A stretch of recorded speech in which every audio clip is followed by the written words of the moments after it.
espíritos aprendizes estavam descontrolados, sob a influência das mais pesadas vibrações.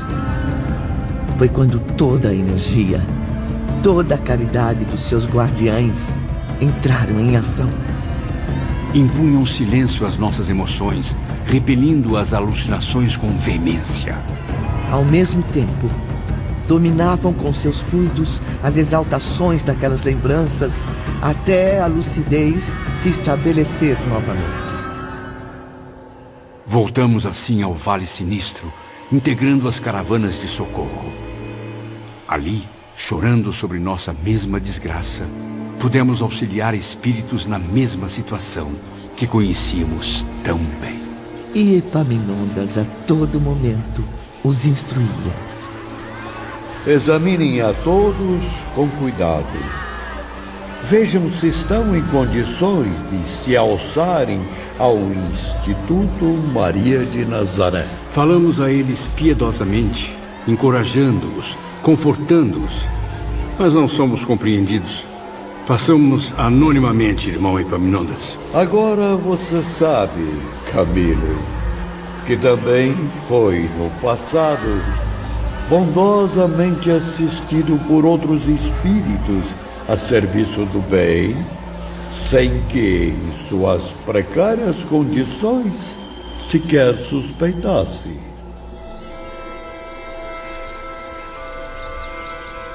No dia seguinte, já de volta à Cidade Esperança, visto que já alcançaram um certo conhecimento, deverão apresentar o que realmente absorveram. Pontos construídos por vocês próprios, exemplos em teses que poderão servir aos institutos terrenos. Forneciam-nos para isso álbuns belíssimos, cadernos e livros cintilantes como flocos de estrelas. Tinham acesso até mesmo a aparelhos sofisticados, para que também aprendessem a projetar os exemplos que criaram. Daí surgiu a ideia das minhas novelas, a ansiedade de ditar novas obras aos médiuns da Terra.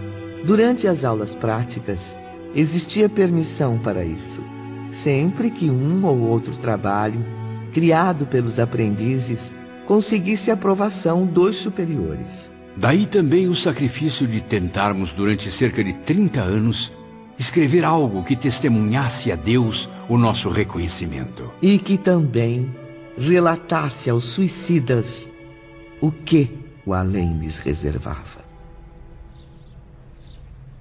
Estou confuso, professor Epaminondas. Não possuo o dom da escrita, como o amigo Camilo Botelho? Como farei para transmitir claramente o que aprendi? Boa pergunta, meu caro João. Para tal compromisso, não haverá necessidade de serem escritores. O aprendizado que recebem aqui tende a educar, acima de tudo, o seu sentimento, equilibrando o seu raciocínio. Esses estudos exigiam muita aplicação. Mesmo assim, a cada dia, as matérias tornavam-se mais entusiasmantes. Até onde nossas forças mentais permitiram, estudamos detalhadamente várias disciplinas. Gênese planetária e pré-história, evolução do ser, imortalidade da alma, tríplice natureza humana, faculdades da alma, reencarnação, medicina psíquica, magnetismo transcendental, moral cristã e psicologia. Porém, não se esqueçam de que as aulas do Evangelho do Cristo devem prevalecer sobre todas as outras. Certamente, irmão Epaminondas. Até porque tais estudos têm correlação direta com as demais disciplinas. E isso nos estimula a compreender melhor, venerar a personalidade de Jesus. Agora passamos a distinguir, mais do que nunca, o Filho de Deus como chefe supremo da iniciação espiritual. Em todos os livros que consultamos, buscando explicações na ciência, nos deparamos com lições, atos e exemplos do grande Mestre Jesus. Sim, meus caros alunos. Ele é o padrão máximo de sabedoria e da verdade de Deus. O modelo irresistível, a bússola que nos convida a seguir o caminho certo, sem os desvios das paixões mundanas.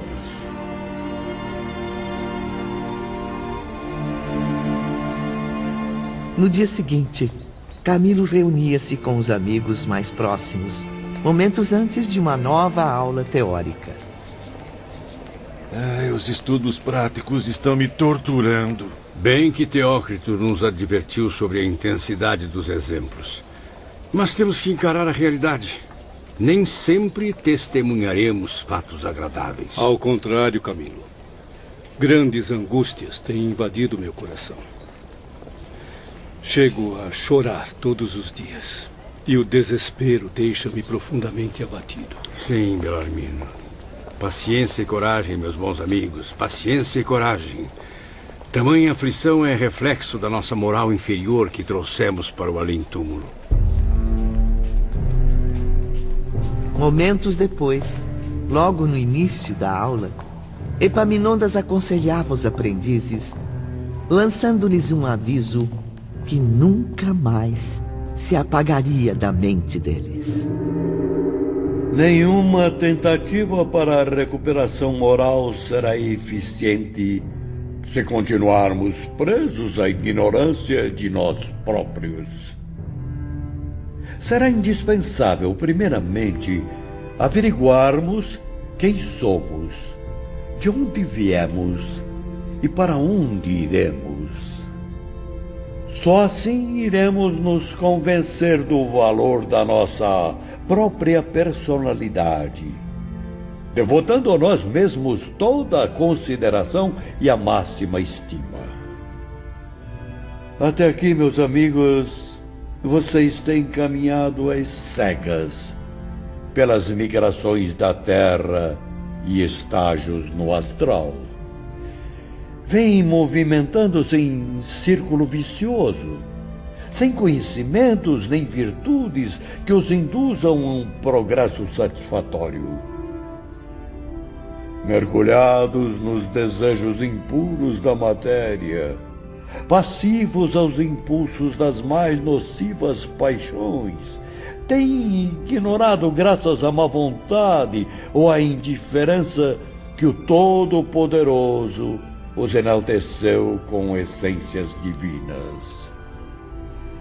Dádivas que têm o dever de cultivar, até que frutifiquem na plenitude da vitória.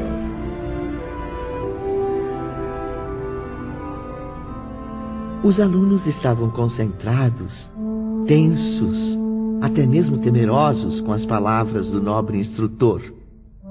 Após breve silêncio, Epaminondas apontou para um dos penitentes que estavam mais próximos nas arquibancadas.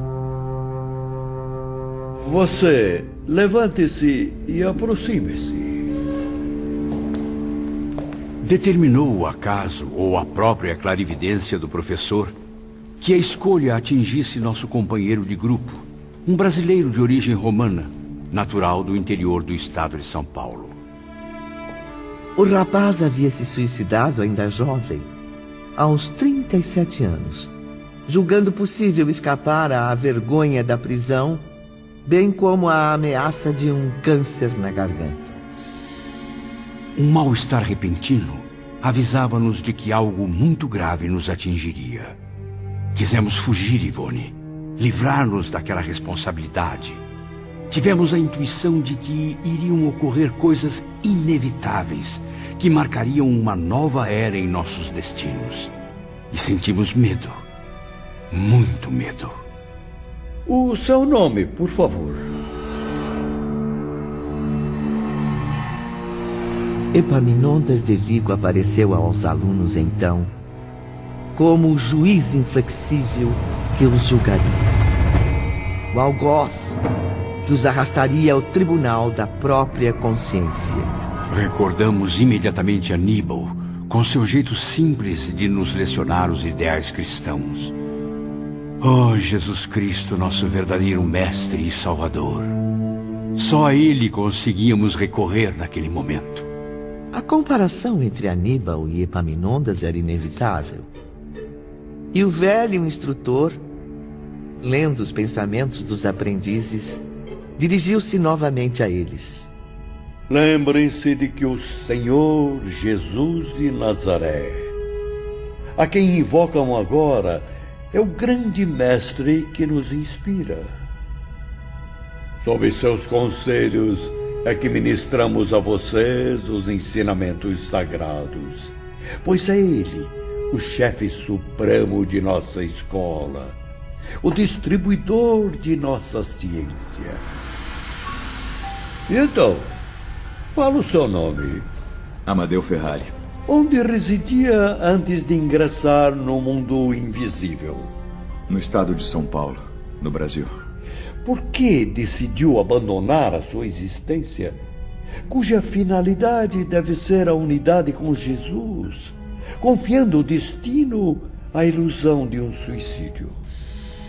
Não sabia que praticava um crime contra Deus Pai, contra você próprio, visto que todos trazemos centelhas do Criador em nós?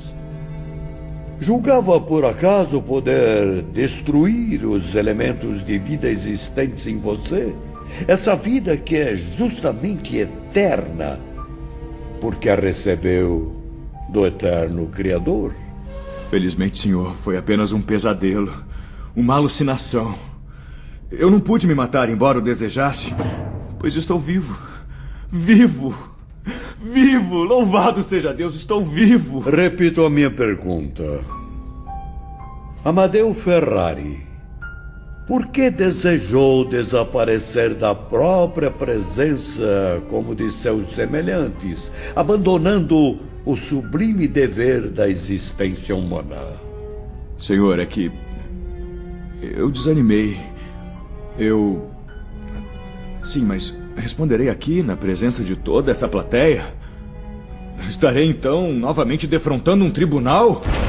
Existe sim um tribunal e todos vocês o encaram. É a sua consciência que inicia o despertar do longo transe, da apatia que há séculos vive presa às mais deploráveis inconsequências. É imprescindível que eu, autorizado pelos poderes do Redentor, oriente a todos para que examinem suas consciências. Assim aprenderão a renunciar ao orgulho que tem cegado os seus espíritos há muitos séculos. Senhor, a miséria, a enfermidade, o desânimo foram a causa. Cometi uma falta grave diante de circunstâncias tão dolorosas. Não tive outro recurso a não ser fazer o que fiz. A prisão, a doença. E esse ato, o suicídio, lavou a mancha que havia contaminado sua existência? Considera-se inocente, honesto, honrado após o mesmo ato? Oh, não, eu não pude fugir à responsabilidade dos atos que pratiquei. Sinto-me desonrado por ter lançado mão de quantias que me foram confiadas, embora o fizesse tentando recuperar a saúde. A ameaça tenebrosa de um câncer desorientava-me, justamente quando estava prestes a realizar meu casamento, cuja expectativa era a minha razão de ser. O dinheiro era considerável. Eu era bancário. A prisão ou a morte. O câncer. O roubo, afinal era roubo. O ideal de amor desmoronado. Preferi o suicídio. Sei que foram grandes crimes, mas sinto-me ainda confuso, apesar de já estar bem mais esclarecido ultimamente. Por quê? Por que eu fui colocado em circunstâncias tão desgraçadas, hein? A confusão tumultua minha mente. Intuições pavorosas escondem-me um passado do qual eu tenho pavor. Ah, Jesus de Nazaré, misericórdia. Estou amedrontado. Eu compreendo bem.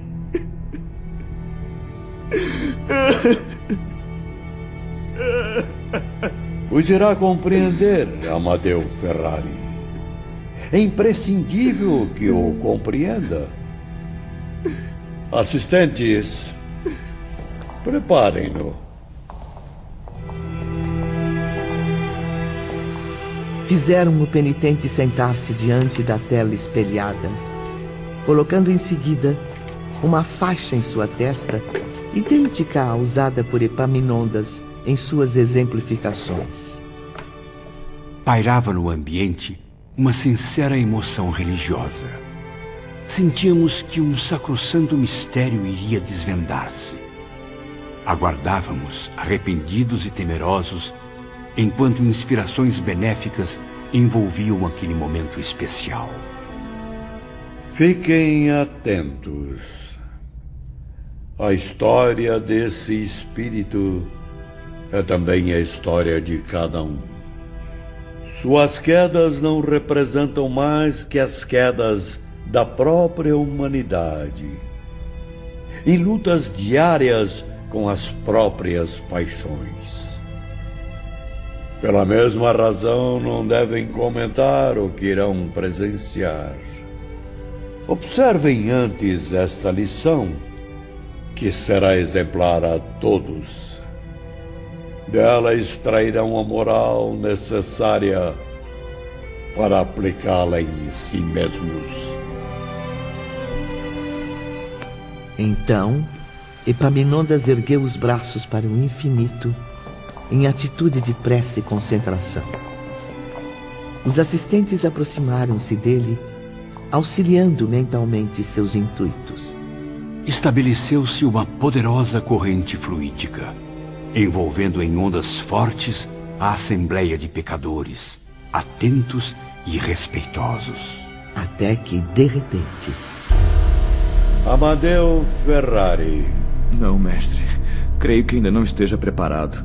Não invente mais desculpas. Chegou o momento de voltar ao passado.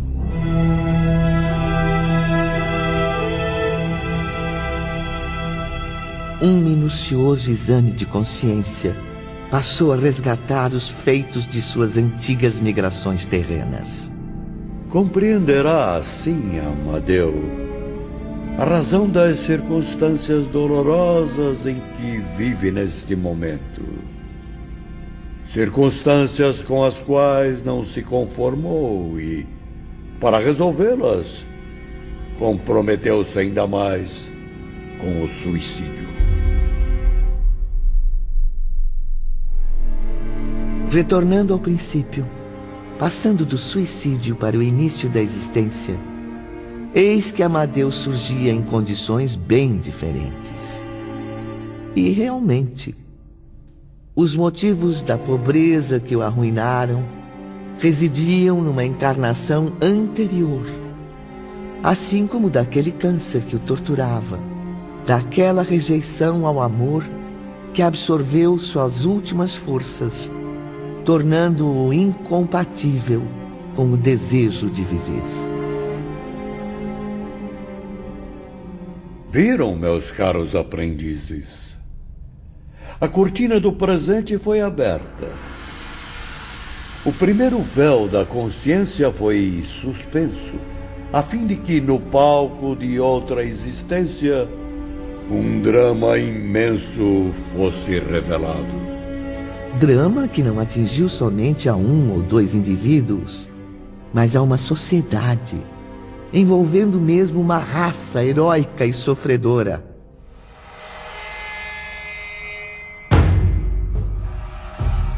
Amadeu Ferrari apareceu-nos descrito por sua própria mente no ano de 1840, como traficante de escravos negros de Angola para o Brasil. Era então de nacionalidade portuguesa, e daí nossa afinidade com ele. Em repetidas viagens, enriquecia no comércio impiedoso. Amadeu foi um homem extremamente ambicioso. Não media esforços para retornar milionário à metrópole, impondo incontáveis martírios aos miseráveis. Pobres criaturas que arrecadava para escravizar, vendendo-as a outros criminosos. Observem bem este triste exemplo de crueldade. Vejam como Amadeu, em vida passada, satisfazia-se dos maus tratos aos negros, ordenando chicoteá-los pela razão mais insignificante, ou mesmo por nenhum motivo.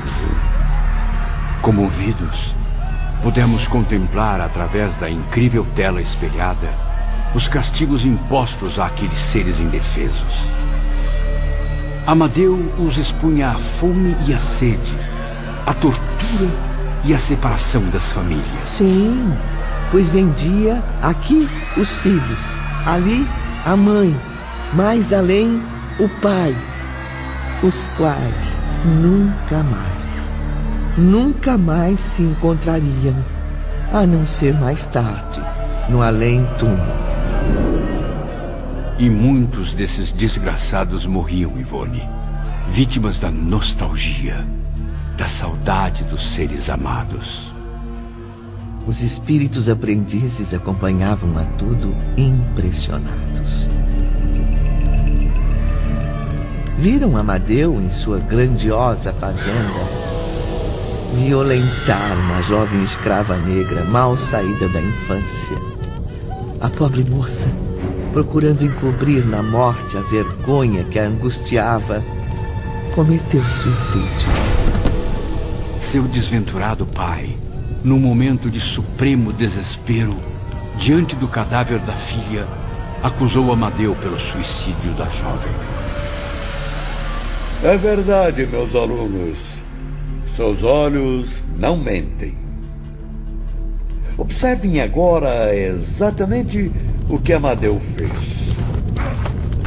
Ordenou que seus violentos capatazes queimassem a língua do velho escravo a ferro em brasa, até vê-lo desmaiar nas convulsões da agonia.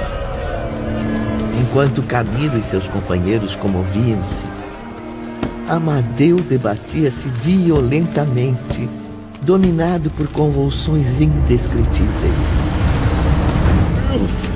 Meu Deus! Como eu pude fazer isso? Quanta maldade! Quantos defeitos eu tenho, ó Pai! Piedade, Senhor! Piedade! Dor e arrependimento inundaram o coração do condenado, que repetia na presença da numerosa assembleia a súplica que deu origem à sua existência reparadora. Desgraçado e miserável que sou! Ó Todo-Poderoso, deixe que eu volte ainda uma vez à qualidade humana e veja minha própria língua, a boca e a garganta desaparecerem sob qualquer malefício. Que estes órgãos experimentem a mesma desgraça sofrida pelo desventurado escravo.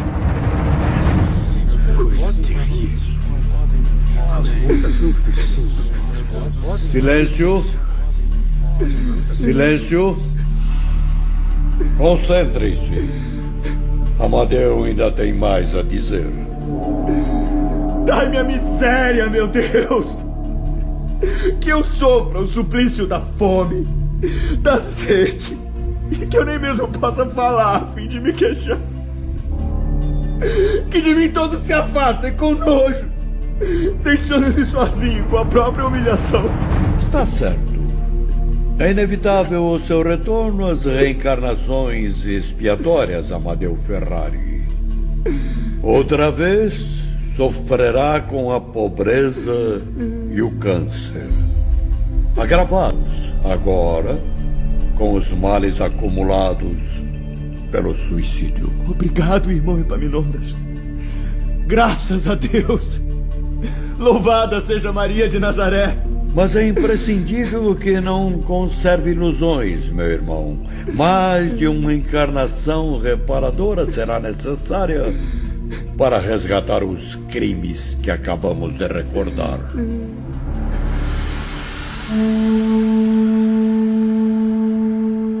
E não pense, querido ouvinte, que a lição tinha acabado. Ao contrário, continuava a desenrolar-se, e o seu fim estarreceu-nos ainda mais. Retornando à triste história apresentada em cenas vivas aos espíritos aprendizes, muitos anos se passaram. O velho escravo havia morrido, e seu grande senhor nem mais se lembrava daquela pobre criatura. Amadeu vivia a fartura e a alegria da boa sorte. Voltava à Europa feliz, tendo enriquecido à custa do trabalho honesto, como costumava dizer. Mas, um dia, o renomado comerciante de escravos desencarnou. Seu funeral foi cercado das mais altas condolências. Cerimônias solenes, grande luto, lágrimas e muitas flores. Tudo o que seu dinheiro injusto e sujo poderia comprar.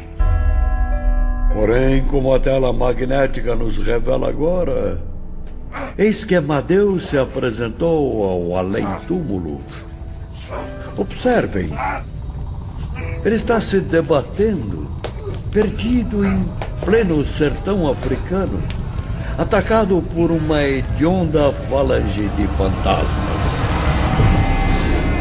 As cenas eram terríveis.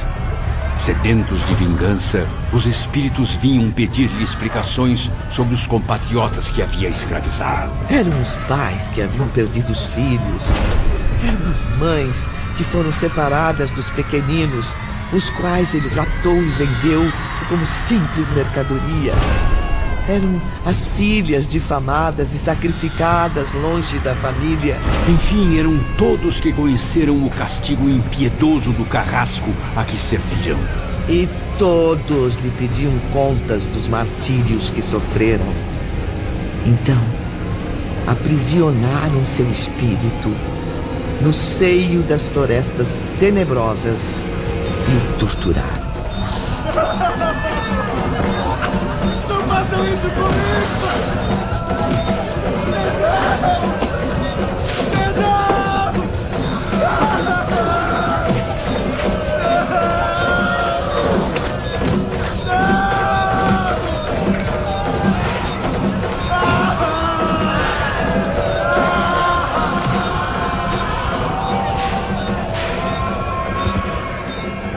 Depois, deixaram-no entregue a si mesmo, em pleno desamparo. A fome e a sede o torturavam, preso ainda aos instintos e necessidades inferiores. O espírito de Amadeu vagou desesperadamente, vítima das alucinações mais absurdas. A cada pedido que tentava fazer, o choro dos escravos, separados dos seus entes queridos, era a medonha resposta. Pobre desgraçado, entregue às consequências das próprias injustiças que cometeu na terra. Vejam como se afasta em loucas correrias na selva, preso à mais perturbadora demência. Para qualquer lado que se vire, sobre pântanos lodosos, na mata fechada ou no chão espinhoso, encontra suas vítimas a chorarem, agonizantes, desesperadas. Não bastasse a angústia que aquelas cenas nos causavam, tudo ficava ainda mais aterrorizante com a narração impetuosa de Epaminondas. Atenção para este momento inesquecível, meus caros aprendizes.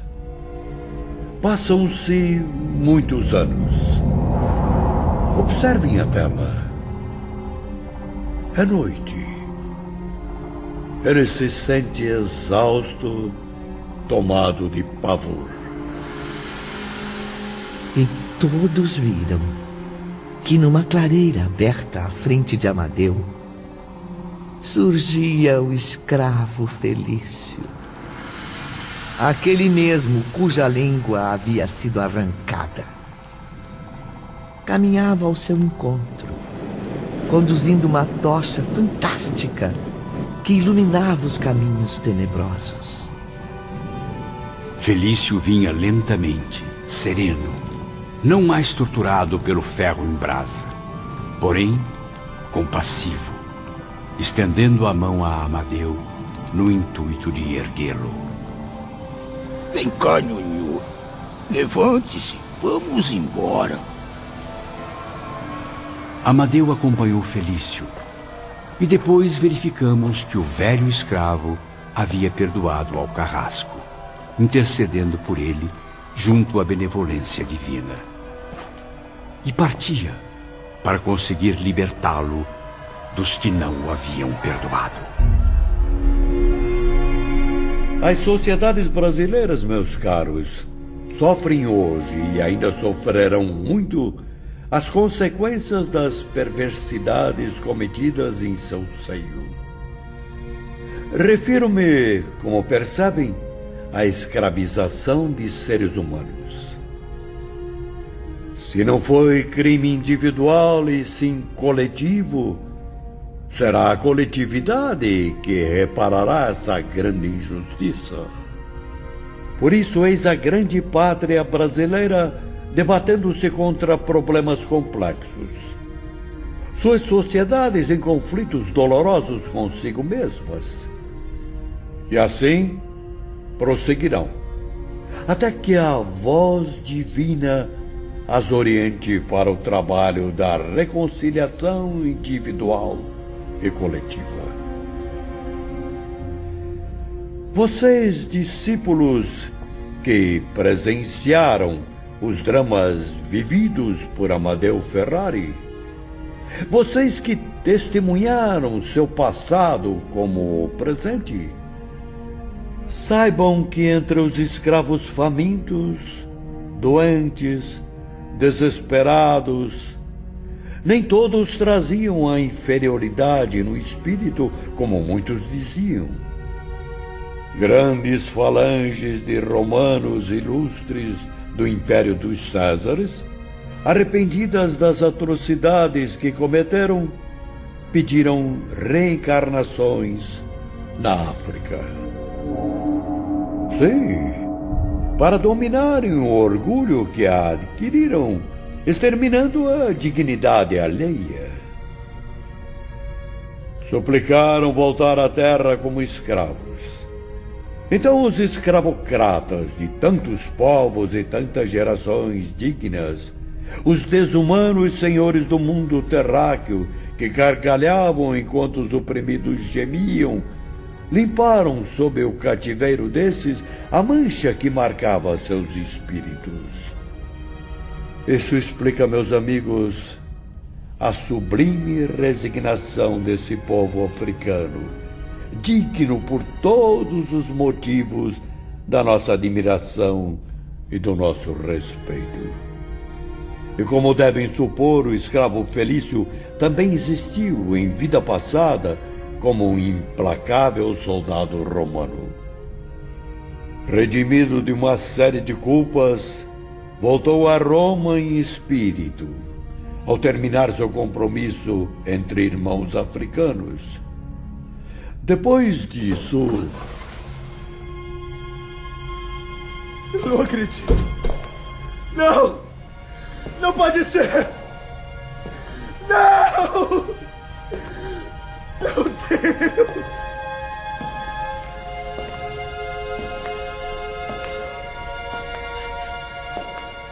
Profundamente surpreendido, Amadeu Ferrari caía de joelhos. A um sinal de Epaminondas, abria-se uma porta lateral silenciosamente. E Felício aparecia, sereno, distinto, encaminhando-se para seu antigo senhor de outras vidas. Não! Tire-me daqui! Piedade, Senhor! Piedade! Mas lentamente, Ivone, de um jeito imperceptível, Felício transformava-se sob o poder da vontade em outro indivíduo. Meu pai! Rômulo Ferrari! Mas não pode ser. Sim, Amadeu estava diante do espírito de seu pai, a reencarnação do velho escravo africano. Felício havia reencarnado na Itália em mais uma etapa de sua peregrinação expiatória. Recebeu então nova fase de progresso sob a proteção de outro nome. Transportou-se ainda jovem para o Brasil, onde constituiu família e consentiu piedosamente em servir de pai para o seu antigo carrasco. Agora, meus alunos, Felício ou Rômulo Ferrari continuará auxiliando Amadeu a limpar da consciência um novo crime, o do suicídio.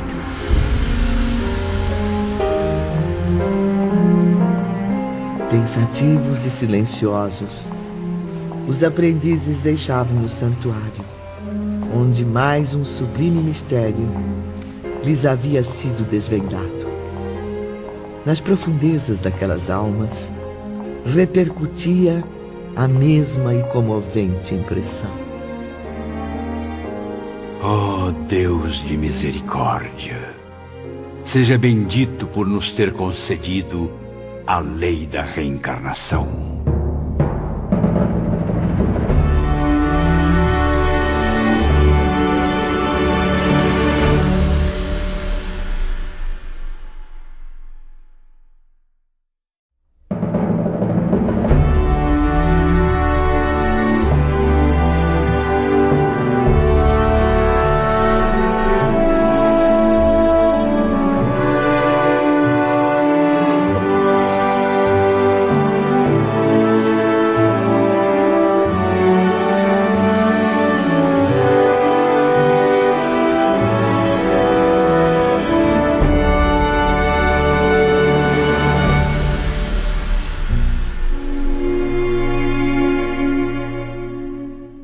Voltamos à Terra muitas vezes, permanecendo em suas sociedades com pequenos intervalos desde o início de 1906.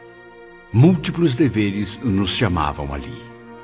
Assim foi que, sob os cuidados de Aníbal e a nobre assistência de Suryaoma, os aprendizes estenderam os trabalhos beneficentes, multiplicando esforços para servir aos corações sofredores.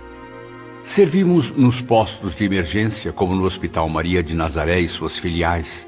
Integramos caravanas de socorro a suicidas perdidos no invisível inferior e nos abismos terrenos. E a voz onipresente de irmão Teócrito guiava nossas consciências sempre. Coragem e cautela, meus amigos. Sigam os rastros dos responsáveis pela vigilância, aprendendo com eles a caça aos terríveis chefes de falanges espirituais mistificadoras, trevosas. Não vacilem diante desses perseguidores que induzem almas indefesas ao suicídio. Visitavam frequentemente reuniões organizadas por discípulos de Allan Kardec, colaborando com eles. Acudiam aos chamados de muitos sofredores, mas que realmente necessitavam de socorro.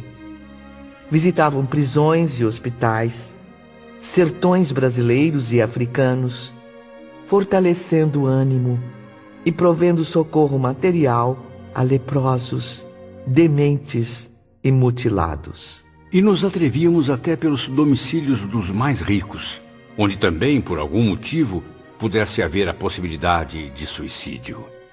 Estávamos quase sempre acompanhados por Aníbal. Meus queridos irmãos, por toda parte onde existirem lágrimas a enxugar, corações exaustos a reanimar, almas vacilantes a aconselhar, eu estarei ao lado de vocês, guiando a todos através dos ensinamentos do Divino Mestre, Jesus. Nossas atividades multiplicaram-se durante muitos anos nos diferentes setores da caridade. Ah, meus amigos, sinto-me tão leve e com espírito renovado. Mas às vezes a aflição ainda me surpreende ao deparar-me com tantas angústias alheias.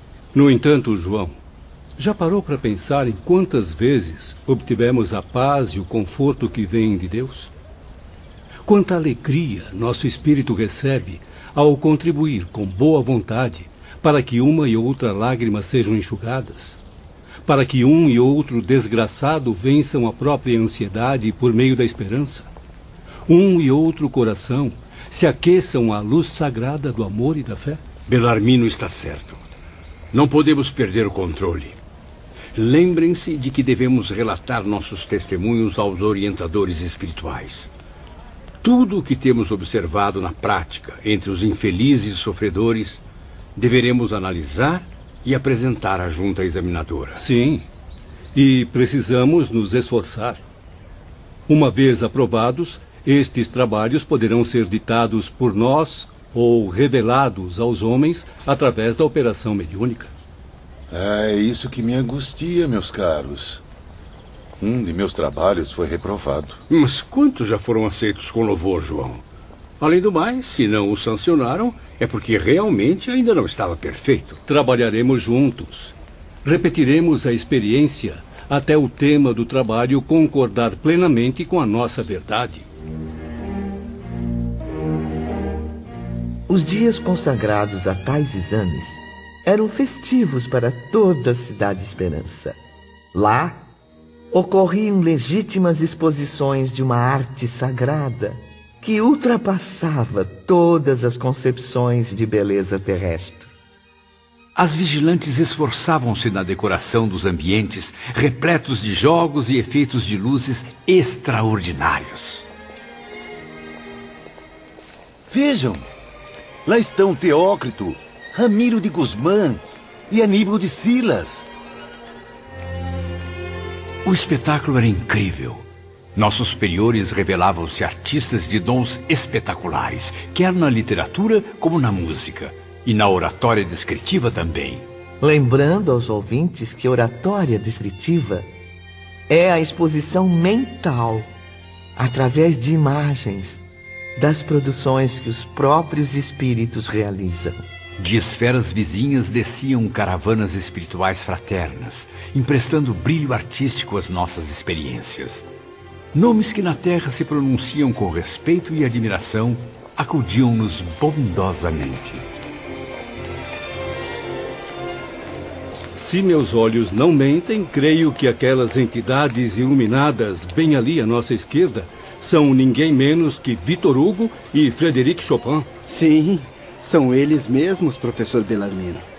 Ambos, como muitos outros, tão ou mais consagrados na Terra, vêm aqui exprimir sua arte.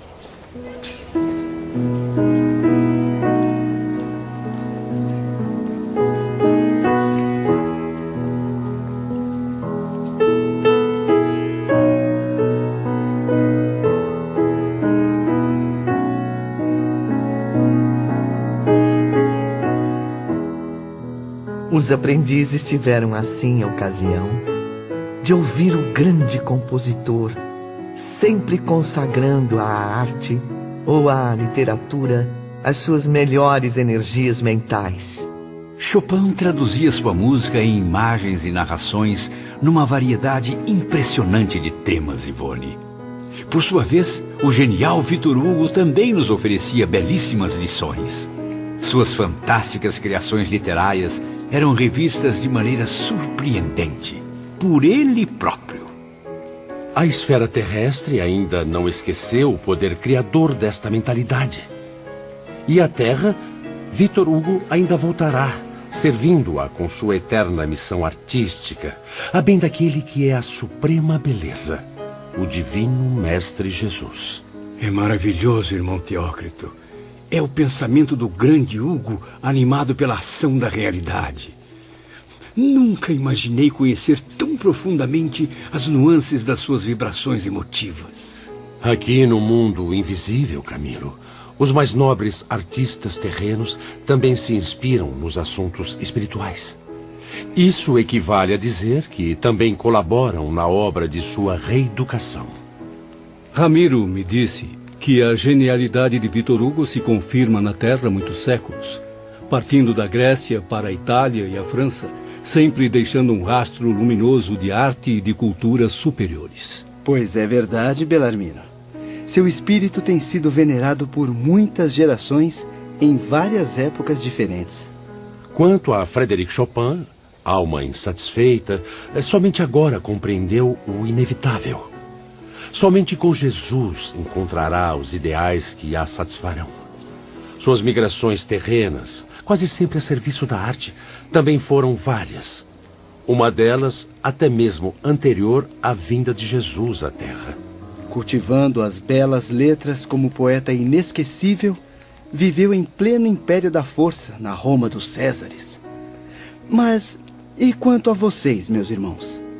Deixemos um pouco o campo das artes e falemos sobre os ensaios que deverão apresentar. Devo admitir que estou um tanto inseguro.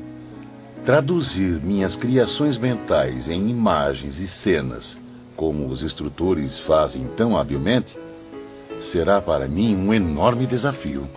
Fique tranquilo, João. Para isso contarão com o auxílio dos nossos técnicos, uma equipe de cientistas brilhantes. Alguns médiuns de nossa confiança também serão atraídos para esses encontros sob a tutela de seus anjos guardiães. Servirá de estímulo ao trabalho a que se comprometeram quando reencarnaram, o de serem intérpretes do mundo invisível. Isso nos deixa muito entusiasmados, irmão Teócrito. Provavelmente facilitará a tarefa de informarmos aos homens as nossas novidades. Camilo e seus companheiros não contavam, porém, com um desconcertante empecilho: o pouco desejo existente no coração dos médiuns de se ativarem em torno dos ideais cristãos. Ideais que julgam defender, embora permaneçam incapazes de renunciar, avessos aos altos estudos necessários à sua evolução, descomprometidos com a boa vontade. E era Teócrito quem novamente nos esclarecia. Os médiuns, uma vez dotados de faculdades tão poderosas, jamais deveriam estar em desarmonia consigo próprios, muito menos com as esferas iluminadas. Boa parte deles traduz efeitos mentais, conceitos pessoais, convencidos de que interpretam o pensamento dos espíritos. Mera ilusão, meus caros. A verdade afirma que nada fizeram para merecer o alto mandato, nem mesmo a moralização da própria mente. Ai, quanto desgosto isso traz aos nossos corações, meus queridos alunos. E não apenas a nós, mas a todos que se interessam pelo bem da humanidade no além-túmulo. É doloroso observar a desatenção dos médiuns em geral, seu desinteresse em se livrar dos atrativos materiais, dos quais o bom pastor ainda não conseguiu desprendê-los. Eles mesmos, os médiuns, infelizmente dificultam a ação dos espíritos instrutores. Muitos, excelentes em suas disposições físico-psíquicas, resvalam para a improdutividade, enquanto se acumula ao serviço do Senhor por falta de bons operários terrestres. E a humanidade, meus filhos, envolve-se nas trevas, em pleno século das luzes, prosseguindo desorientada à falta do pão espiritual, faminta da luz do conhecimento. Um daqueles dias festivos foi liberado às visitações. Na véspera, porém, os aprendizes foram chamados ao gabinete de Ramiro de Guzmán. Boa tarde, meus amigos. Boa tarde. Boa tarde. Amanhã será um dia importante para os senhores. Por isso mesmo devo prevenir a todos. Os internos receberão visitas dos seus familiares desencarnados. Mas que bom. Que boa notícia. Boa notícia, não é? Pena que tamanha alegria será apenas privilégio dos internos mais antigos. Paciência, Camilo, paciência. Esperemos. Um dia chegará também a nossa vez de revermos os nossos. Bondosas e prestativas, as senhoras vigilantes prepararam os parques para a grande recepção do dia seguinte. Rita e Doris acompanhavam os preparativos em companhia de Camilo. Quanta arte e talento possuem essas mulheres. São capazes de criar os recantos mais belos que já vi. Certamente, Camilo. São ambientes encantadores. Falam as recordações mais queridas da infância e da juventude. Quando as desesperanças da existência ainda não me haviam feito sorver o cálice das amarguras. Esqueça as amarguras, meu amigo Camilo. O momento é de alegria.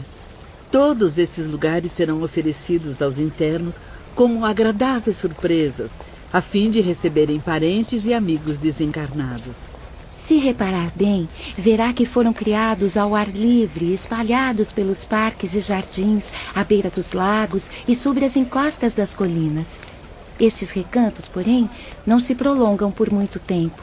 Existem temporariamente, só enquanto durarem as necessidades de compreensão e conforto. Muitos traduzem o lar paterno, onde florescem as primeiras esperanças e realizações. Alguns, como este, lembram os cenários marcantes da afeição conjugal. Uma sala, uma varanda florida. Ao passo que outros mostram até paisagens da terra natal. Uma ponte, um trecho da praia, uma alameda conhecida por onde muitos internos foram conduzidos pelos braços protetores de suas mães. No dia seguinte, logo pela manhã, fui surpreendido com um chamado de Teócrito. Bom dia, Camilo. Bom dia. Provavelmente não esteja esperando.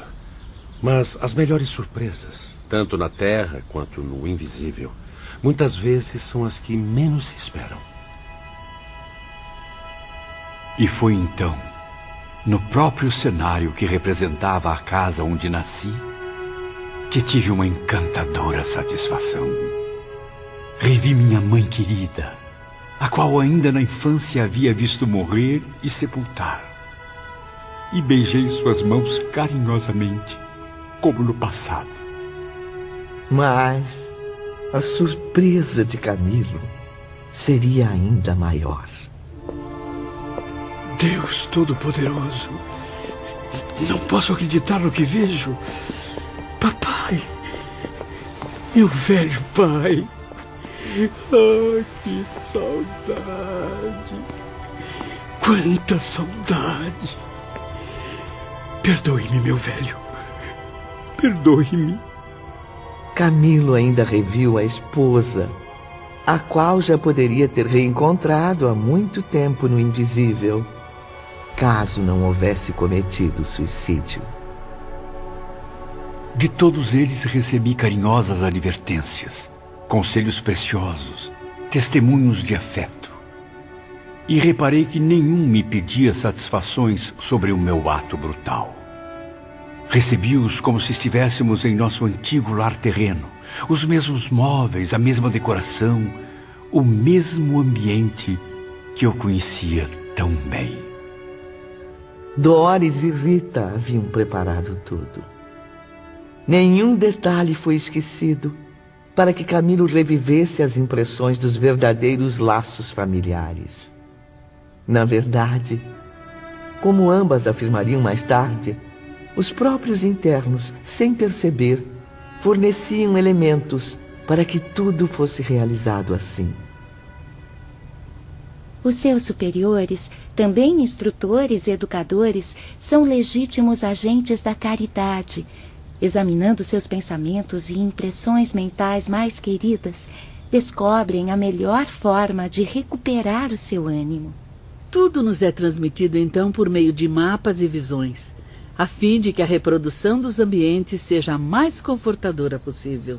No entanto, vocês necessitam de toda a serenidade, da maior lucidez possível, para que aproveitem ao máximo a aprendizagem a ser feita.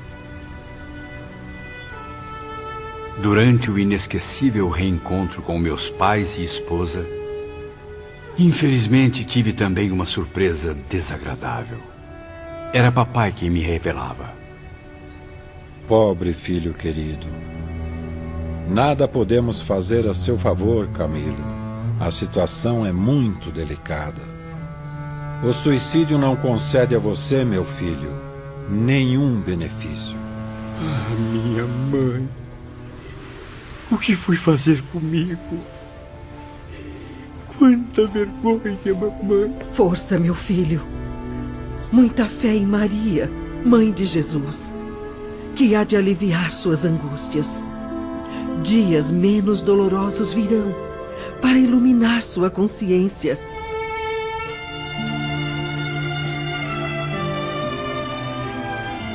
E sob as sombras dos arvoredos, contemplando os campos floridos, os pomares e os quintais da velha casa em que vivia, Camilo sentia-se paternalmente amparado após décadas no além-túmulo.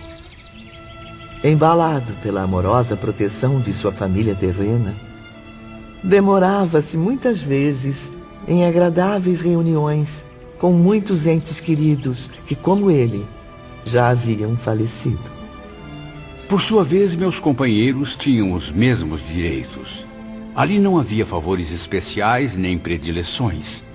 Somente a rigorosa justiça divina, moldada nas leis de atração e afinidade.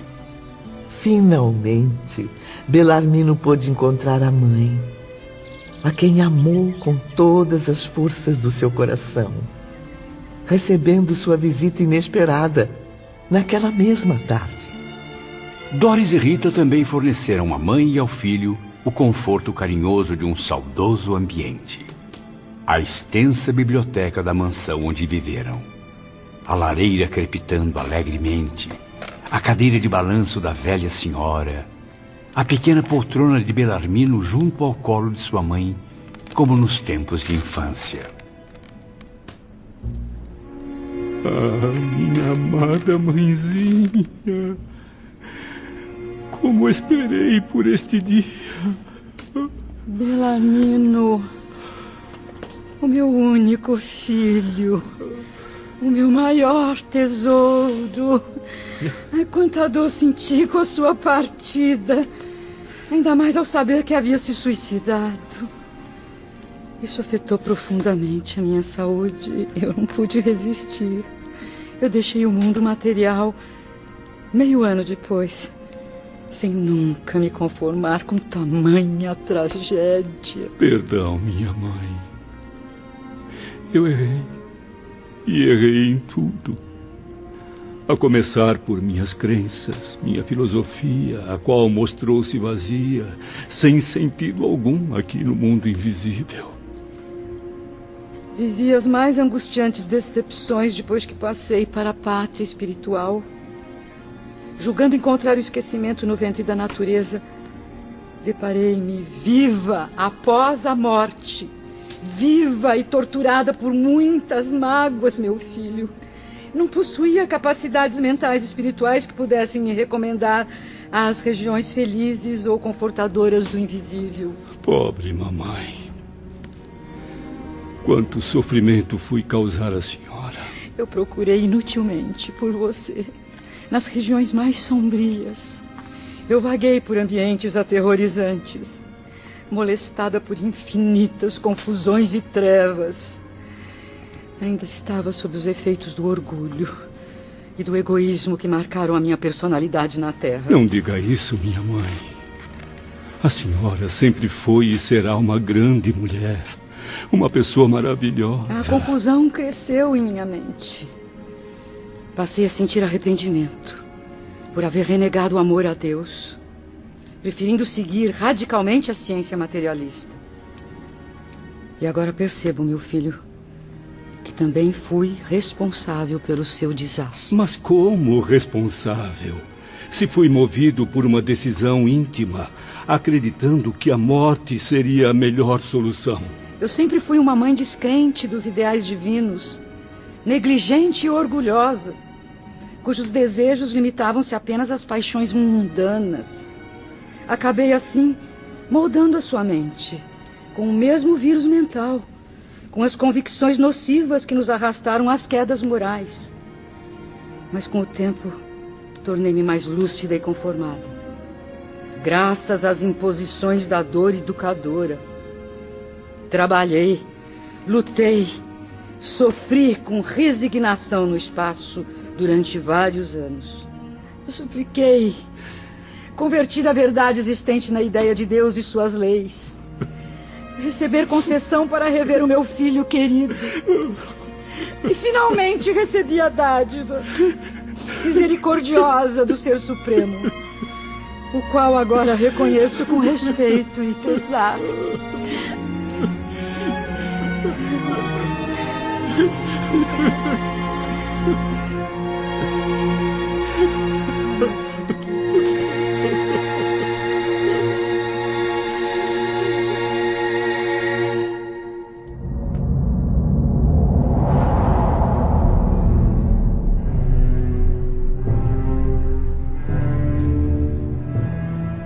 Dois anos mais tarde, outro acontecimento marcava intensamente o espírito de Camilo. Durante uma das aulas de Epaminondas, ele recebia a notícia: Camilo Cândido Botelho, chegou a sua vez de extrair as lembranças das encarnações passadas. Por gentileza, mestre, confesso que fui apanhado de surpresa. Eu não me sinto preparado. Poderíamos adiar meus testemunhos para a próxima aula? Seus testemunhos são também os de todos aqui, meu caro aprendiz. E como deve saber, é urgente que recupere o tempo perdido, o aprendizado que deveria ter absorvido em vidas passadas. Venha, sente-se aqui. O Tribunal da Suprema Justiça deseja e precisa ouvir seus depoimentos para o seu próprio bem. Cuidadosamente, os auxiliares o prepararam, tal como conviria ao réu, que frente a frente com o Tribunal da Consciência seria examinado. Os instrutores rodearam Camilo, desferindo fluidos poderosos sobre seu espírito fragilizado. Era como se fossem médicos que operassem a minha alma, expondo sua anatomia para que eu mesmo a examinasse, descobrindo a origem dos males que me perseguiam. Intuições de angústia atacavam o meu íntimo. Certamente, Ivone teria me banhado em suores gelados se ainda ocupasse o corpo carnal. O pavor, enfim, acovardou Camilo. E ele quis resistir, prevendo a vergonhosa situação que o esperava. Senhor, por piedade, tenha compaixão de mim. Não vacile. Para operarmos a renovação interior, precisamos ter coragem. Sem decisão, sem heroísmo, sem valor, não conseguiremos progredir. Não acharemos para a glória. Lembre-se de que os covardes são punidos com a própria inferioridade, com a degradação de que se cercam. Seja forte, porque o Todo-Poderoso premia as almas valorosas com a satisfação da vitória. Epaminondas e sua equipe posicionaram-se em torno de Camilo, envolvendo-o em estranhos jatos de luz. Fraqueza invencível atacou meu cérebro. Logo depois passaram a surgir incríveis reproduções erguidas dos depósitos da alma. Aos poucos reanimava-se à minha presença toda a minha longa série de vidas planetárias. Tive a impressão magnífica de me encontrar diante do meu próprio eu, ou do meu duplo, se assim posso me expressar. Era como se, à frente de um espelho, Camilo assistisse ao que ia surgindo na própria memória. Eu te ordeno, ó Espírito criado para a perfeição no seio divino. Volta ao ponto de partida. Estuda no livro que traz dentro de ti as lições que as experiências proporcionam.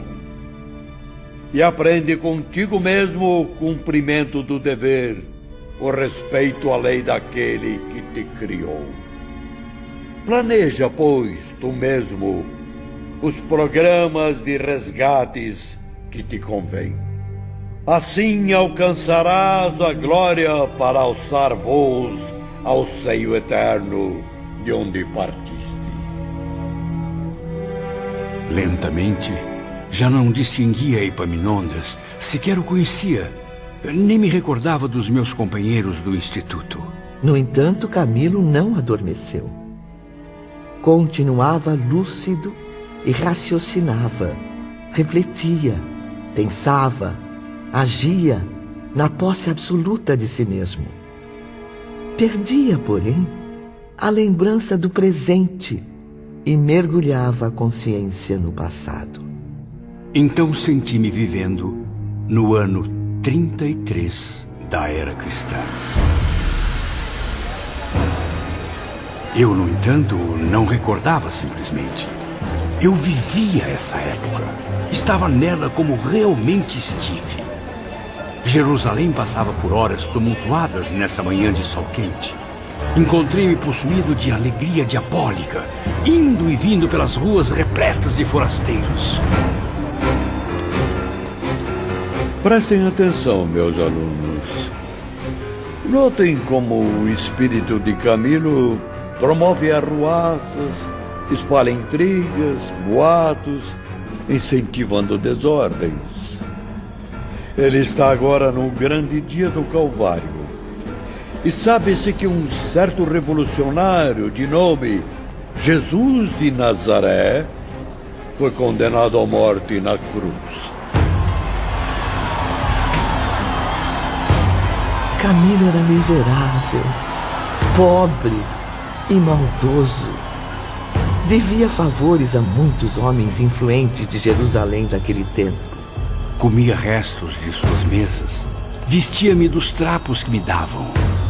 Diante do tribunal, então, aplaudi frenético a figura repugnante de Barrabás, enquanto pedia a execução de Jesus. Sim, sentia prazer em assistir a tragédias, contemplar a desgraça de inocentes, aos quais desprezava, considerando-os covardes. E presenciar aquele jovem encantador, tão extraordinário quanto modesto, galgando pacientemente a ladeira sob a ardência do sol, com o madeiro pesado aos ombros, atingido pelos açoites dos soldados. Era um espetáculo que Camilo não poderia deixar de assistir. Contudo, revendo-se nesse passado, sua consciência passou a condená-lo, acusando-o violentamente. Oh, Jesus Nazareno, meu Salvador e meu Mestre, não fui eu disso, não fui eu, não, eu estava louco, não me reconheço mais como seu inimigo, perdão, Jesus, perdão. Avante, ó alma, criação divina, prossegue sem desânimo. Da leitura que agora fazes em ti mesma, será preciso que saias convertida. Que passe a servir o Mestre Jesus, que ontem apedrejaste.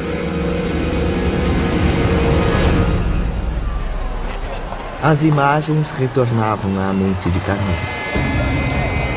Feroz na sua obstinação, acompanhou Jesus na jornada dolorosa, gritando ofensas humilhantes ao Filho de Deus. Confesso que só não o agredi a pedradas, ou mesmo a força do meu braço assassino, porque o policiamento em torno dele era bastante severo. É que eu me sentia inferior em toda parte. Nutria inveja e ódio a tudo o que considerasse superior a mim. Era feio, asqueroso, desprezível. Faltava-me um braço. De meu coração destilava somente o vírus da maldade. Integrando o cortejo, passei a difamar a sua mãe sofredora e humilde. Já então a mesma Maria piedosa e consoladora.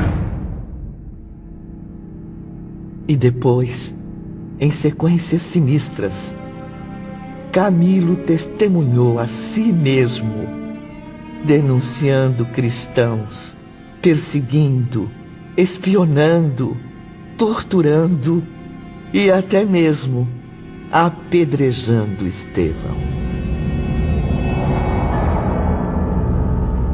Reencarnações se sucederam através dos séculos. Eu pertencia às trevas. E durante o intervalo de uma existência à outra, meu prazer era permanecer nas camadas inferiores. Camilo recebeu convites reiterados para os trabalhos de regeneração, como puderam ver, meus caros aprendizes. Mas se fez surdo, cego pela má vontade dos seus instintos inferiores. Mas através dos séculos, experimentei também grandes desgraças, meus amigos. Criminoso impenitente, preso às práticas do mal, sofria, como é natural, o reverso de minhas próprias ações. No entanto, minhas renovações carnais sempre se realizaram entre povos cristãos. O certo é que nunca me desloquei das Gálias ou da Ibéria até o momento presente. A ideia da regeneração começou a ser cogitada quando percebi sussurros aos meus ouvidos, quer me encontrasse na terra ou mergulhado nas penumbras espirituais. O que eu não podia compreender, porém, era o alto alcance moral de tais conselhos ou convites. Por isso, esperava da grande doutrina apenas vantagens pessoais, poderes misteriosos ou supersticiosos que me levassem a conquistar a satisfação de 1000 caprichos e paixões. A primeira metade do século XVII surpreendeu Camilo em confusões lastimáveis na escuridão de um cárcere terreno. Que odiosa série de crimes, porém, ocasionou tamanha repressão para minha dignidade.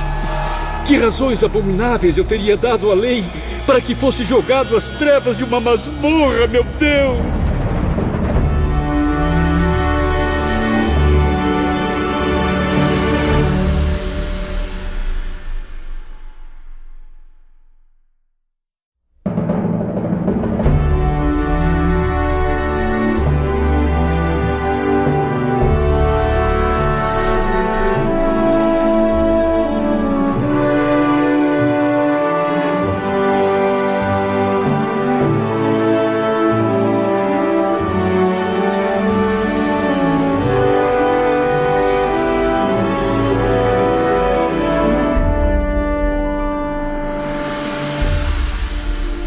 Observado pelos instrutores e por centenas de aprendizes, Camilo prosseguia em suas recordações de vidas passadas. Transcorriam as primeiras décadas do século XVII, quando reencarnei nos arredores de Toledo, a antiga e nobre capital dos visigodos. Pertencia então a uma tradicional família de nobres arruinados. Passei boa parte da infância e da juventude pastoreando ovelhas, arando a terra, repartindo-me em múltiplos afazeres, sob o olhar severo de meu pai. Camilo era um espírito ambicioso. Sonhava abandonar o campo, opor-se à autoridade paterna, tornar-se um homem culto e útil, como os primos residentes em Madrid. Invejava os parentes ricos e poderosos, sentindo-me capaz dos mais pesados sacrifícios para atingir a mesma posição social. Revelei os planos à minha compreensiva mãe, que a princípio foi contra. Mesmo assim, por causa da minha insistência, intercedeu junto ao meu pai, pedindo permissão para minha partida. O pedido foi negado veementemente. E como percebem, isso valeu a Camilo muitos maus tratos, castigos inconcebíveis no coração paterno. A revolta passou a tomar conta de seu espírito, gerando uma obsessão irresistível. Então recorreu ao padre de sua comunidade, pondo-o a par do desejo de alfabetizar-se. O sacerdote atendeu-me com bondade e desprendimento, passando a ensinar-me tudo o que sabia. E como se tratava de um homem muito culto, aprendi as lições com entusiasmo. O Evangelho de Jesus, meu filho, deverá ser servido ao bem. Cria antes o teu lar. Educa teus filhos no respeito a Deus, no culto da justiça e no amor ao próximo. A ideia do casamento substituiu com rapidez as antigas aspirações de Camilo, que resolveu seguir os conselhos do sacerdote. Dentre as numerosas moças que embelezavam nossa aldeia, destaquei uma, sobrinha de minha mãe, a qual admirava há muito tempo. Chamava-se Maria Magda. Os alunos contemplaram então, no extraordinário aparelho do mundo espiritual, a imagem de uma jovem esbelta, linda, corada, com longas tranças negras e um par de olhos sedutores. Passei a cortejá-la, movido por uma intensa paixão. Amei-a fervorosamente, depositando o meu destino em suas mãos. No início fui correspondido, mas nem tudo correu como desejava. Maria Magda, com quem secretamente planejava casar-me, no mês seguinte trocou-me por um jovem espanhol, primo de meu pai. Tratava-se de um militar de 25 anos. Usava cabelos longos, bigodes aprumados, como bom cavalheiro da guarda real. A espada reluzente como ouro, as luvas de camurça, a capa oscilante bem cheirosa, davam-lhe ares de herói. Este foi Jacinto de Ornelas e Ruiz, meus caros. Conde da província, herdeiro de boas terras e boa fortuna. Entre sua figura elegante, as vantagens financeiras que possuía e a imagem rústica de Camilo, um lavrador paupérrimo, a escolha não seria difícil para Magda, que mal completava as 20 primaveras. Jacinto de Ornelas não voltou sozinho à sua mansão de Madrid. Maria Magda concordou em casar-se com ele, deixando a aldeia onde morávamos, afastando-se para sempre de mim, risonha, feliz. Jurei ódio eterno a ambos.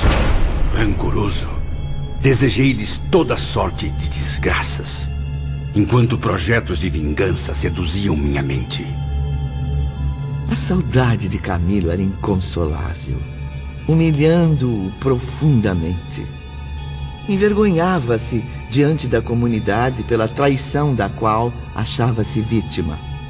Supunha-se ridicularizado, apontado por antigos companheiros, acreditando que seu nome girava em torno de comentários maldosos. Fui muitas vezes aconselhado a escolher outra companheira. Porém, aboli o matrimônio de minhas aspirações. Passou a viver a esperança de vencer, de ser alguém, de subir fosse por que meio fosse, contanto que ultrapassasse Jacinto na sociedade e no poder. Queria fazer Jacinto curvar-se diante de mim e ao mesmo tempo humilhar Maria Magda, obrigando-a a preocupar-se comigo, ainda que apenas para me odiar. Camilo perseguiu, denunciou, Caluniou, mentiu, condenou, torturou, matou. Denunciaria meu próprio pai. Tamanha a insanidade que tomava conta de mim. E foi ele mesmo vítima da própria ambição. Submisso ao extremo, homens ambiciosos e maus como ele o exploravam, induzindo-o à prática de crimes abomináveis. Com o tempo, Camilo transformou-se num homem detestável.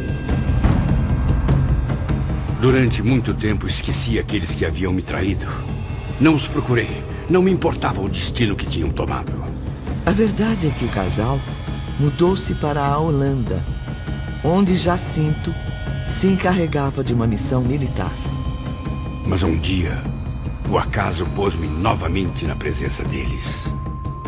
15 anos depois, os deveres profissionais que o tinham afastado da Espanha agora o faziam retornar. Foi então que revi Jacinto.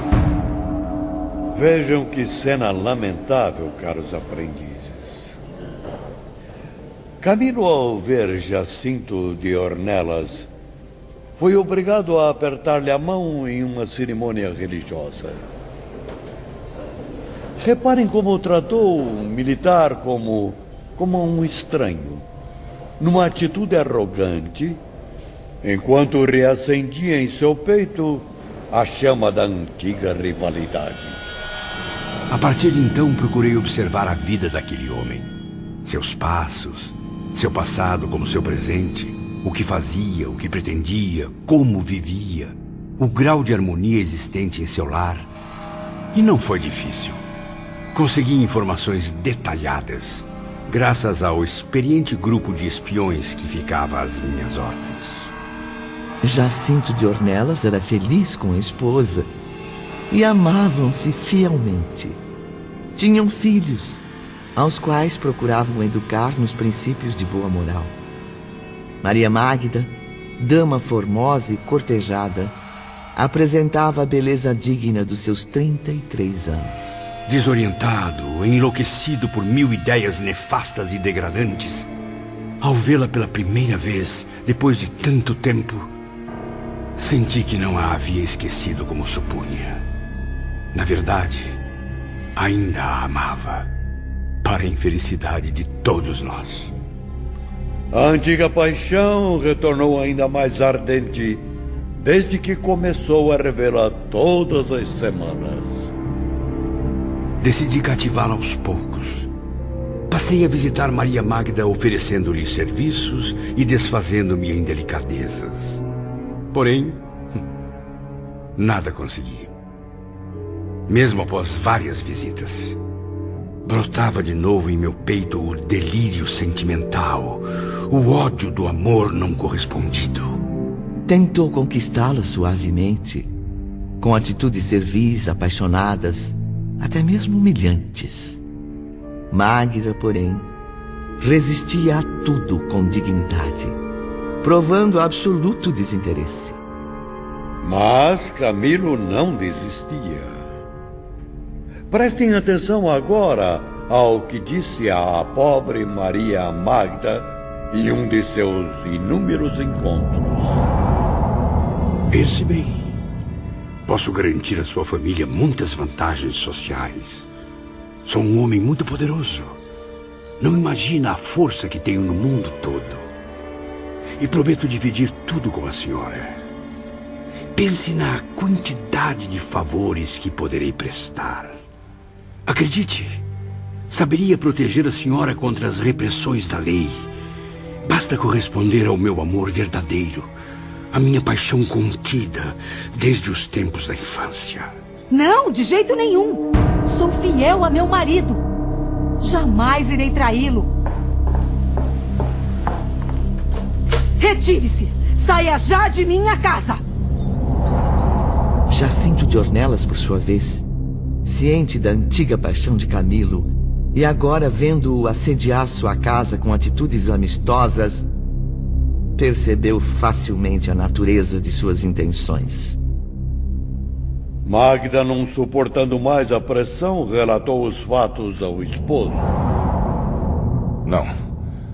Não podemos confiar nos laços de parentesco, Magda. Esse homem é um facínora, um traidor. Ele está nos ameaçando, Jacinto. O que faremos? Já me entendi com os meus superiores. Devemos deixar Madrid o mais depressa possível. Partir com as crianças para o exterior. Que Deus nos ajude, meu marido. Não podemos ser descobertos. Porém, Camilo descobriu tudo a tempo. Viver sem Magda era uma tortura que já não seria possível suportar. Eu queria antes tornar-me um desgraçado, mesmo que desprezado por ela com um descaso ainda maior. Queria mesmo ser odiado com todas as forças do seu coração, mas que ao menos a tivesse ao alcance dos meus olhos, que a visse frequentemente junto de mim. Desesperado, desejando aquele amor inatingível a qualquer preço, Camilo denunciou Jacinto. Pensava apenas em livrar-me dele para tomar logo posse da esposa. E provei com fatos a minha denúncia. Caro senhor Jacinto de Ornelas e Ruiz, onde estão os registros das crianças? Como já disse, as cerimônias foram realizadas na Holanda. Mentira! Diga a verdade, miserável! Como vem, tudo foi provado por Camilo, por pura e simples vingança. Preso e processado, Jacinto foi-me entregue pelas autoridades da época. Conservou o injustiçado pai de família desde então, no degredo de um calabouço infecto, imundo, onde o desgraçado passou a suportar longa série de privações, angústias e sofrimentos indescritíveis. Nele nutria a revolta que torturava meu coração. Jamais perdoaria a humilhação de ser desprezado pela mulher amada em seu favor.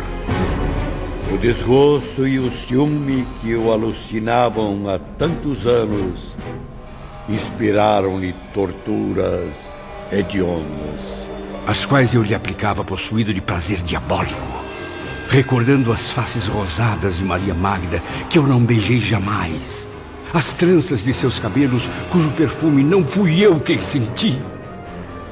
Vejamos agora a cena real de um dos terríveis encontros entre Camilo e Jacinto, a sós, na sala de torturas do tribunal daquela época. Ladrão miserável, covarde! Como teve a audácia de roubar todos os beijos, todas as carícias daquela a quem amei como nunca? Foi escolha dela. Não a roubei de ninguém. Insolente! Como ousa desmentir-me? Guardas! Venham aqui! Chamem o carrasco! Arranquem as unhas e os dentes desse canalha! Não. Por favor, não faça isso. Não! E minha maldade foi ainda mais longe. Ordenei que os algozes fraturassem os seus dedos e deslocassem seus pulsos. Que lhe queimassem a sola dos pés lentamente, pacientemente, com lâminas aquecidas em brasas. Não parem, vamos! Chicoteiem o pecador! Amaldiçoado seja para sempre! Em seguida, surgia na grande tela a imagem aflita de Maria Magda procurando Camilo. Por Deus, tenha compaixão. Dê tréguas a este martírio. Somos parentes próximos. Lembre-se do passado, de nossa infância encantadora. Entre as alegrias do lar campestre. Éramos quase irmãos, Camilo. Foi por acaso pensando no passado, em nossa juventude feliz, em nossos planos de matrimônio, que planejou trair-me? Pense nos meus filhos, que sofrerão as piores consequências, tendo o pai acusado dessa forma. E se Jacinto vier a morrer, tenha compaixão. Conceda a liberdade de meu marido. Terá seu marido de volta, Maria Magda. Mas sob uma condição, da qual não abrirei mão jamais. Entregue-se. Seja minha. Consinta em aliar sua existência à minha, ainda que às escondidas. E Jacinto não será mais incomodado.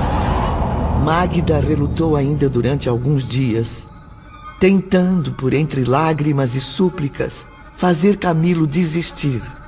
Mas ele mostrou-se irredutível e cruel. Fui mesmo impiedoso, como a julguei ao desprezar-me no passado. Ah, Mágida, mulher que eu tanto amei, por que me abandonou?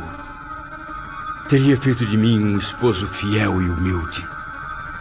Vejam, levantavam-se então das profundezas do seu espírito as remotas tendências maléficas que em Jerusalém, no ano de 33, o fizeram condenar o próprio Jesus de Nazaré. Existia muito de capricho e vaidade nas atitudes de Camilo. Enquanto o casal sofria o drama comovente, ele se contentava com a satisfação de ver Maria Mágida vencida, de destruir-lhe a felicidade que tanto incomodava seu orgulho ferido. Fiquem atentos agora, meus alunos, para o que viria alguns dias depois. Ora, mas quanta honra! A senhora com toda a nobre delicadeza descendo a sala de torturas? Jacinto! O que fizeram com você, meu amor? Veja bem, aproxime-se do seu marido, ou do que restou dele. Meu amor! Contemple o fantasma a que se reduziu seu belo oficial de mosqueteiros. Oh, meu Deus, como pode? Como pude fazer isso com ele? Seu verme! Desumano! Esbraveje! Humilhe-me à vontade, Mágida. Mas não faça como antes.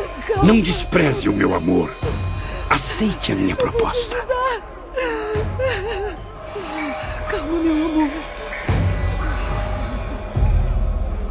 Para suavizar os sofrimentos do marido, a infeliz esposa curvou seus desejos de Camilo. Sacrificou-se para libertar o pai de seus filhos. Mesmo assim, seu desgosto cresceu ainda mais com o triunfo. Pois mais do que nunca, Camilo reconheceu-se detestado. Pretendia convencer Mágida a ficar para sempre ao meu lado, mesmo lhe concedendo o retorno do marido. Ela, porém, que se sacrificou às minhas exigências, não podia esconder o desprezo, o ódio que sentia por mim. Camilo então desistiu, cansado de lutar por alguém inatingível, e renunciou aos desejos que o enlouqueciam. Mas ainda assim, uma sinistra vingança surgiu em minha mente. E essa vingança daria origem às desgraças que há 3 séculos perseguem meu espírito. Aprendam, meus alunos, com o exemplo a seguir. O que a inveja e o rancor são capazes de fazer a um espírito desequilibrado. Maria Mágida pediu-lhe a vida e a liberdade do marido, e Camilo comprometeu-se a concedê-las. Esqueceu-se, porém, de fazer-me prometer devolvê-lo intacto, sem mutilações. Então, sem a menor compaixão, ordenei: fazem os olhos do desgraçado! Que o ferro incandescente perfure as vistas do traidor, lançando-o nas trevas da cegueira! O que este espírito não percebia, porém, é que existe um Deus todo-poderoso a contemplar do alto da sua justiça aquele ato abominável.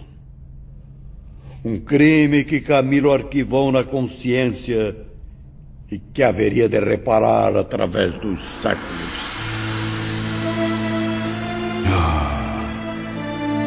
Ainda hoje, 300 anos depois, não consigo esquecer-me do olhar de Mágida ao rever o marido. No pátio da prisão, ao receber o pobre companheiro desacordado, ela pôde constatar toda a extensão da minha perversidade. Senhor, o que fizeram com seus olhos? Eu vou te ajudar. Por que tanta maldade nesse mundo? Por quê? Concedi-lhe a vida e a liberdade do homem amado, senhora. Tal como constava em nosso acordo. Não poderá negar a minha generosidade. Afinal, podendo matá-lo, devolvo Jacinto agora aos seus braços. Maria Magda, porém, continuaria galgando um calvário áspero e agitado, inevitável para aquela desventurada existência. Acompanhem as cenas, meus caros aprendizes. Jacinto de Ornelas e Ruiz, inconformado com a situação deplorável, tomou uma triste decisão. Minha amada, não desejo tornar-me um estorvo à sua vida. És agora chefe do lar, pois sou agora um homem tão inútil quanto desesperançado. Pobre Magda, desdobra-se em atividades heróicas, sozinha a criar nossos filhos, abandonada pelos amigos e mesmo assim ainda conserva a força e a fé intactas. Sinto não poder oferecer a ti e às crianças proteção contra a perseguição de pessoas más, muito menos o amor de um pai que zela pelos seus. Portanto, para nada mais sirvo nesta casa. Adeus, minha querida. Quem sabe um dia ainda nos veremos novamente. De seu eterno apaixonado, Jacinto. Esta foi a carta deixada por Jacinto de Ornelas à esposa. Ele suicidou-se 2 meses depois de obter a liberdade, auxiliado no gesto sinistro pelo filho mais jovem. O menino, na inocência dos seus 5 anos de idade, entregou ao pai, a pedido dele, o punhal que serviu de instrumento para o suicídio. Maria Magda retornou à aldeia natal com os filhos, desolada e infeliz. Nunca mais, Ivone, até o momento em que escrevo estas páginas de memórias de um suicida, nunca mais pude vê-la ou obter notícias dela. E já se passaram 3 séculos. Ah, meu Deus! 3 longos séculos.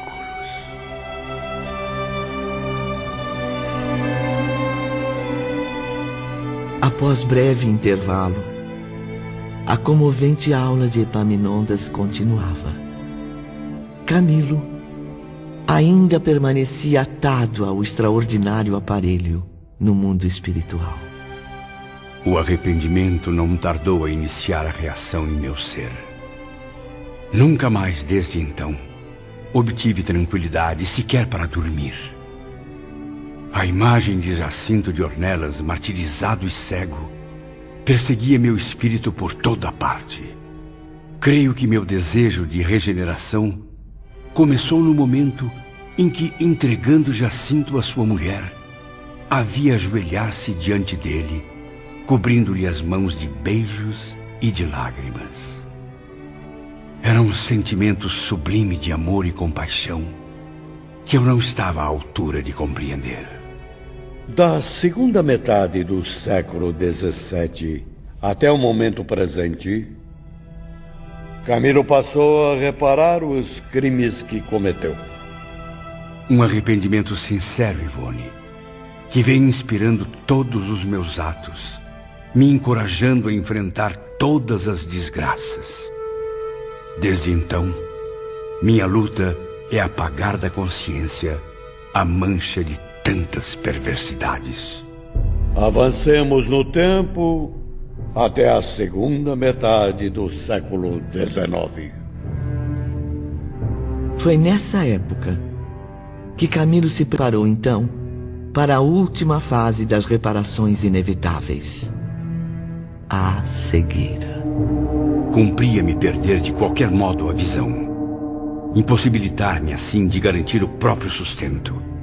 Deveria privar-me do trabalho honroso e aceitar o auxílio alheio, o que era humilhante para o orgulho de meu caráter ainda rebelde.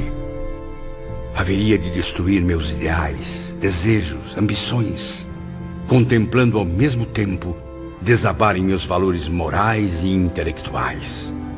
Trocaria minha posição social, aceitando a escuridão de ter os olhos apagados para sempre. Mas é importante que fique bem claro, meus alunos. Cumprirá a ele fazer tudo isso com abdicação e dignidade, atestando respeito àquele mesmo Jesus cuja memória havia ultrajado. Assistentes, podem retirar a faixa da cabeça de Camilo. A aula de hoje está encerrada. Camilo levantou-se amparado pelos bondosos auxiliares de Epaminondas.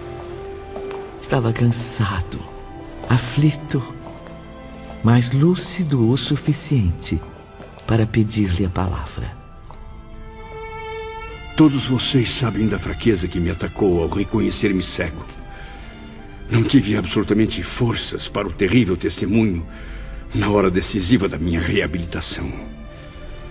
Oh, eterna justiça do Criador, que nos deixa entregues às nossas próprias responsabilidades, protagonistas das ações que cometemos pelo desenrolar das existências. O mesmo horror que Jacinto sentiu pela cegueira, eu também senti, 3 séculos depois, irmão Epaminondas. Bem, vejo que agora tem consciência disso, meu filho. As angústias, as humilhações, o desespero inconsolável que levou aquele pobre homem ao suicídio também se acumularam em teu espírito, Camilo. E senti-me tão desequilibrado que imitei o seu gesto, tornando-me, em 1890, suicida. Exatamente como Jacinto havia sido 2 séculos antes. Permitam-me, senhores, expressar uma dúvida. Pois fale, Belarmino. Quem sabe o próprio Camilo não poderá esclarecê-la. Do contexto deste enredo pavoroso, conclui-se que a suprema lei divina impôs a Camilo cometer um suicídio para sofrer-lhe as consequências? Absolutamente não, meu amigo. A suprema lei firmada na supremacia do amor, da fraternidade, da justiça, não estabeleceria como norma jamais a infração máxima por ela mesma condenada, o suicídio. O que se passou comigo, meus companheiros, foi o efeito lógico de uma causa criada por mim, a revelia da lei soberana que rege o universo. Então, seria tudo uma fatalidade? A fatalidade é essa criação nossa, gerada pelos nossos erros e inconsequências através dos tempos. Acreditem ou não, a triste história da humanidade com suas desgraças, que conhecem tão bem, aí está diariamente afirmando exemplos idênticos ao que acabo de reviver. Pois como ensinou Jesus, mestre divino, a cada um de acordo com suas obras.